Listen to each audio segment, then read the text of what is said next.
Okay, so now that we have our character in here from Unity, that's this guy. We're going to build a building around him. So I have mine exactly on the center, the 0, 0 of the building. And I'm going to start off by creating a polygon primitive, a plane. Um, if you'd rather create a cube or something, you're welcome to do that. I like doing the plane because it allows me to work um, on a flat first. And then so my plane is separated 10 by 10. I'm just going to scale that way up so it's almost the same size as the mesh. But you can make it any size you want, and we can alter this later on too. So if this is our dude, I'm gonna make it a little smaller actually, but I'm going to use these grid points here as units of measure. So like, for instance, every one of these grid points, I'm going to say is a yard to him. And I'll keep that in my head. If he is two of these, if he's like a grid space and a half, he's about 5.5 feet tall. All right. I'm going to go to a top view and I'm going to start moving vertexes around. I know straight away I'm going to need walls. Oops. So I'm going to move these in, right? Because I want double walls, and move these over so that I have the same wall length in every direction. I guess I don't need to do that. Oh, all right. So there's two ways of doing this. I can do this, and that builds, right? Obviously, that builds the walls here, the places for the walls, and that's all great. Well, I'd rather not have this weird crosshatchy stuff going on. So by scaling these, I've kind of messed it up. I guess what I really want to do is move these over. So because I want these lines from here to here in case I want to cut a window in the outside or something. I want to be able to have that option without, if I scale it, I get diagonals. I don't really want diagonals. I'm going to grab the lines each one at a time and move them into place like so. Okay, this area in the front here is going to be my testing area.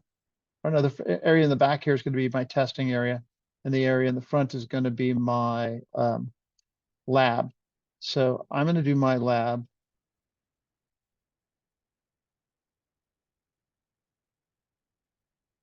This big. So this area will be my lab and this area will be my testing area. Right? I can always make this bigger later on. So now if I go in here,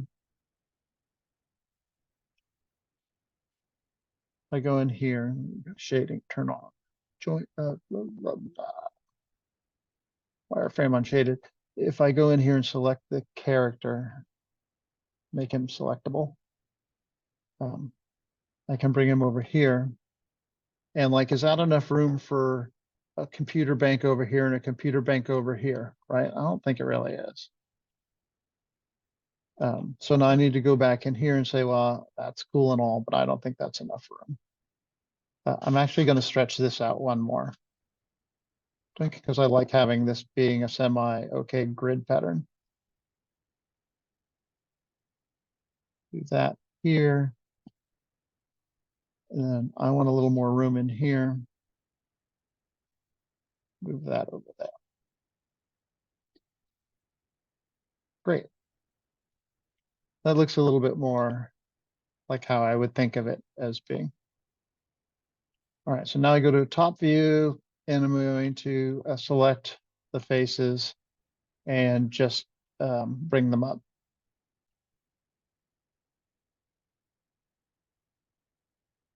I'm going to bring them all up at the same time though.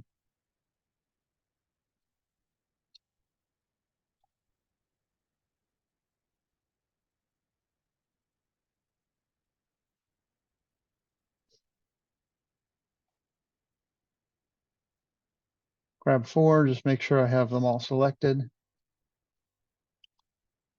Perspective. And I'm just going to hit W and bring them up.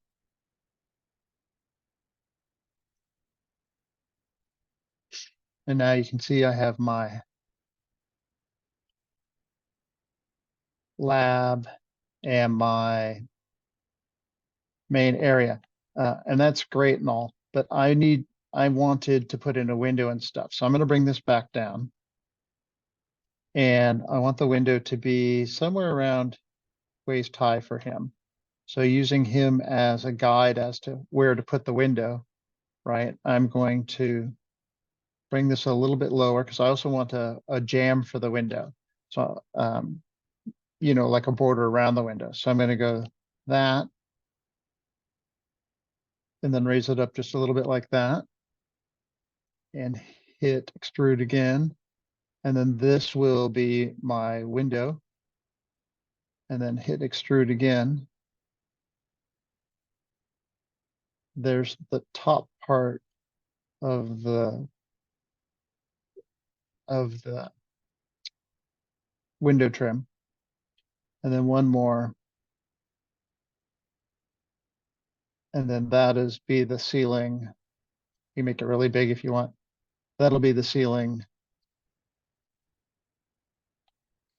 above the window.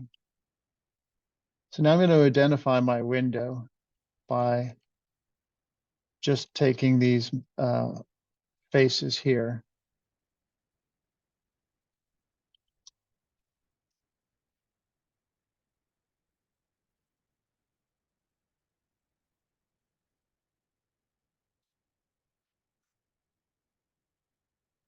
And I'm going to, what am I going to do? Let's color them just so for now. So I'm going to put a material on them.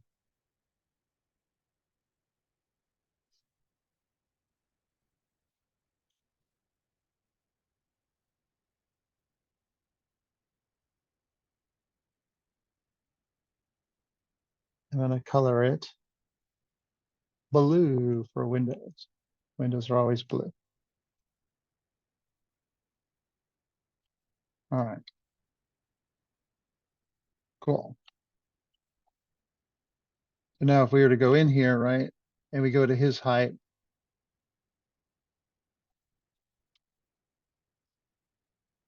you can kind of see that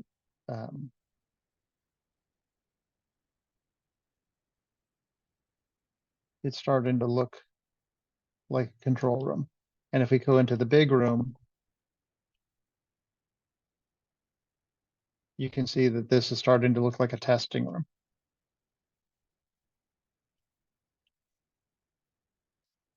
All right, what else do we need in here? Anybody?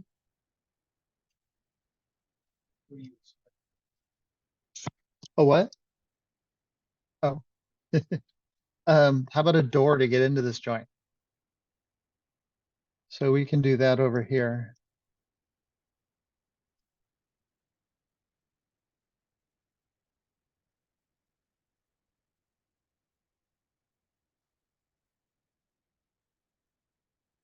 And for now, I'm going to put a different material on there.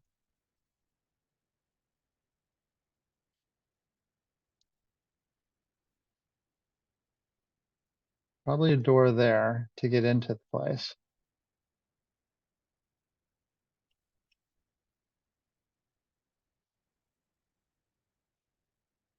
And maybe a door to get into it through this way.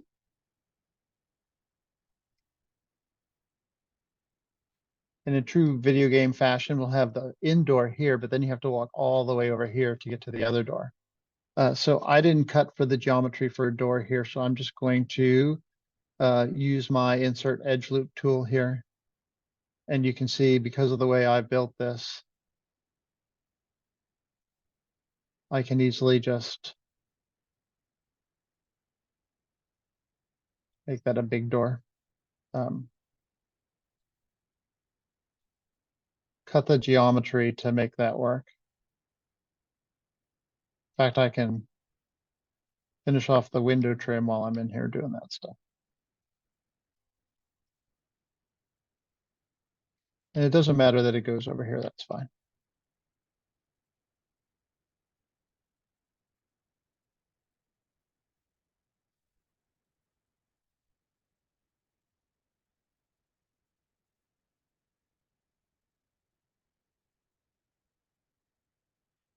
Yeah. Did you right click on it like that? Huh. I'm not sure. Hold on a second.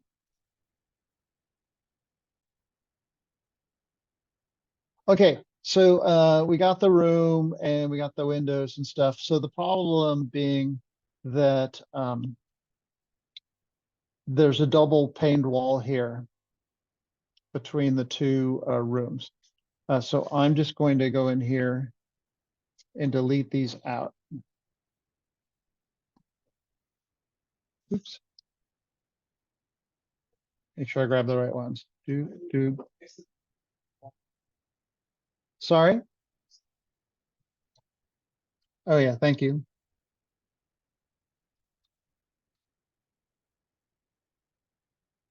Nobody wants to hear from you, wall. Why are we doing that? So you have a window.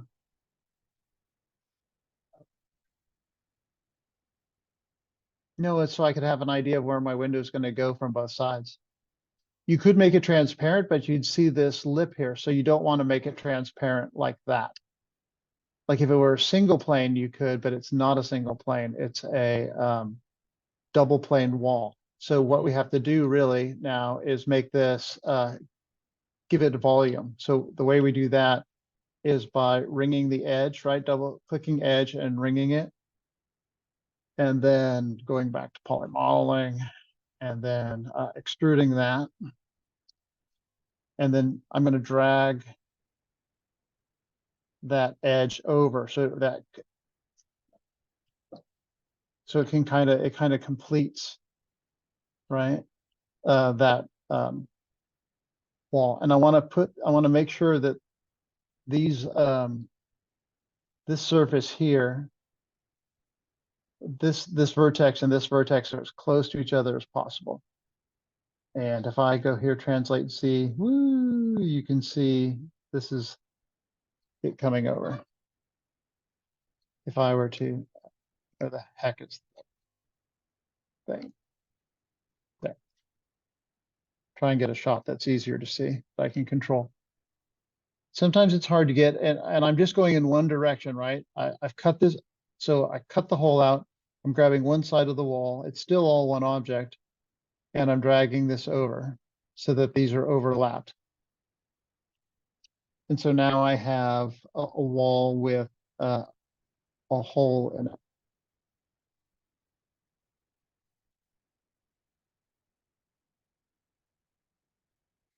Right, so now I need to merge those verts. So I'm going to grab them like this, and hopefully those verts are the only ones close enough to actually merge, but we'll check. I'm just going to randomly hit merge. Nope, there's too much. So I'm going to have to lower my merge threshold.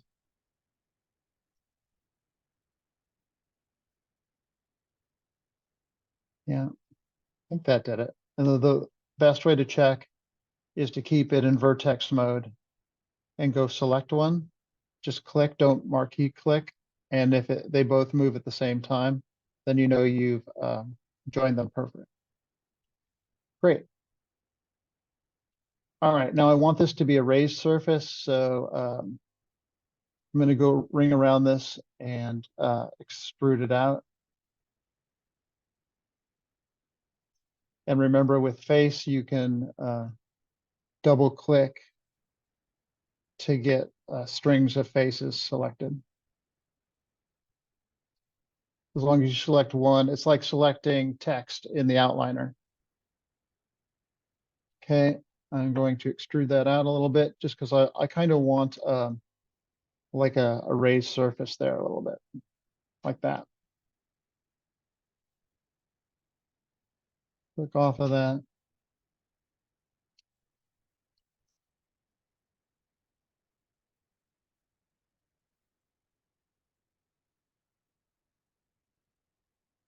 screwed.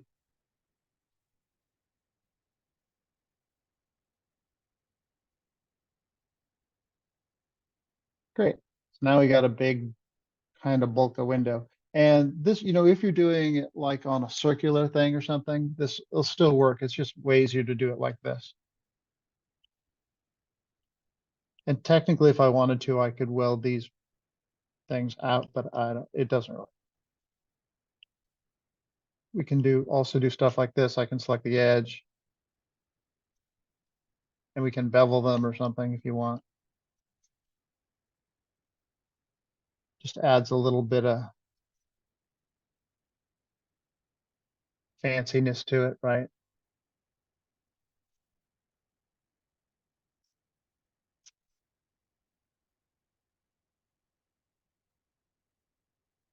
Adding little touches like this, getting off of what's called rectilinear geometry, meaning geometry that lives at 90 degrees, is really quite a is what you want to do, because it makes it look 100% better. Like, let's compare this side here, which is just square.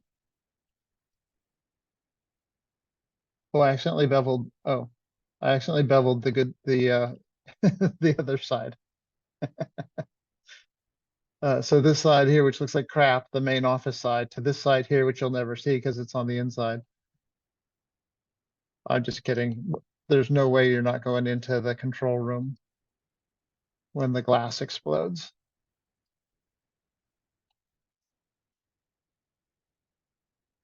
All right, I'm going to bevel both sides.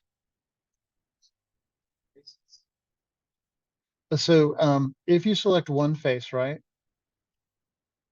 then you could find, if you have a line of sight string to that one face, you can go to the far face and hit double click and it'll select everything in between. And even here, right, well, that was the last one I selected, but I can select here. Oops.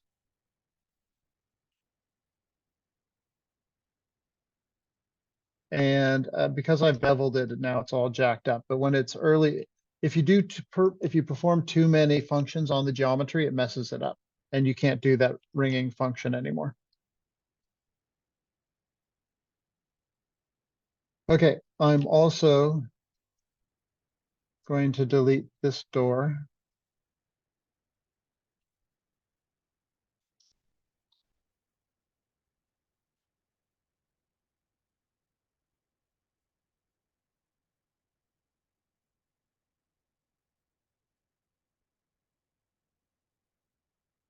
It's the same thing over and over again, right? This is so much of modeling, is we're doing the same functions over and over again, but it's setting yourself up for success by creating the geometry out of one piece.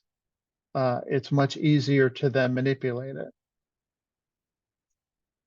as long as that's what you have to do is that.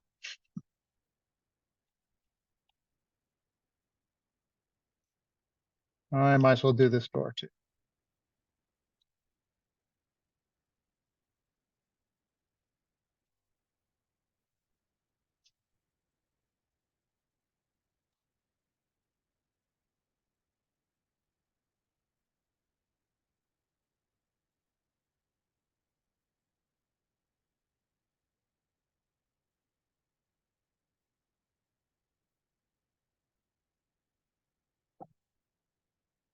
Oh, this is a little different.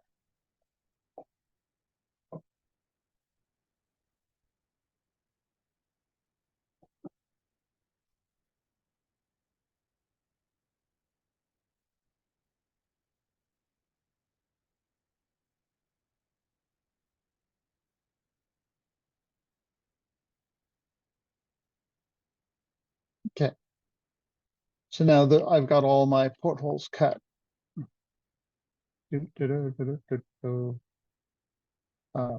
If you wanted something to come out of the ground, for instance, like you wanted a pushing missile or something to come out of the ground, you could cut doors in the floor here like we just did. And that would allow you to put doors in that would open and run it thing.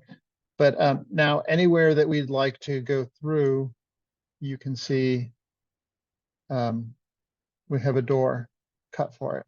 So let's go see how the doors work with the character. Are they the right size for the character?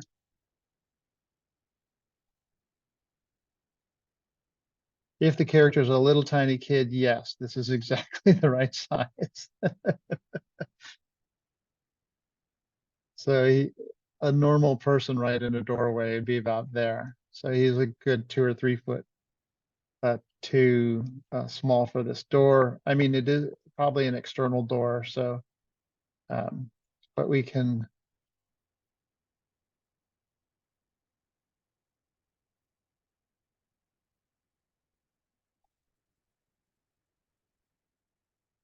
kind of fudge it a little bit. I don't like doing that with the geometry.